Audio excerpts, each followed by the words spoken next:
بسم اللہ الرحمن الرحیم۔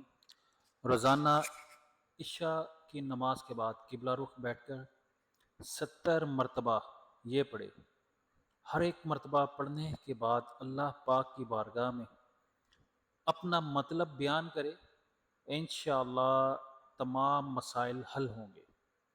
آپ نے پڑھنا ہے یا حیو یا قیوم بحق لا الہ الا انت سبحانک انی کنت من الظالمین۔ ہر طرح کی نیک اور جائز حاجت کے لیے چاہے کہ روزانہ نماز عشاء کے بعد قبلہ رخ بیٹھ کر 70 مرتبہ پڑھے۔ انشاءاللہ چند روز کے عمل سے انشاءاللہ تمام تر آپ کی نیک اور جائز حاجات پوری ہو جائیں گی انشاءاللہ۔ تو آپ دیکھ رہے ہیں وسیم قادری چینل۔ میں صوفی محمد وسیم قادری آپ کی خدمت میں حاضر ہوں۔ اگر ویڈیو اچھی لگی ہو تو لائک لازمی کریں اور شیئر کریں۔ اگر آپ ہمارے چینل پہ نئے ہیں تو اس طرح کی روحانی ویڈیو دیکھنے کے لیے اس کو لازمی سبسکرائب کریں۔ جزاک اللہ۔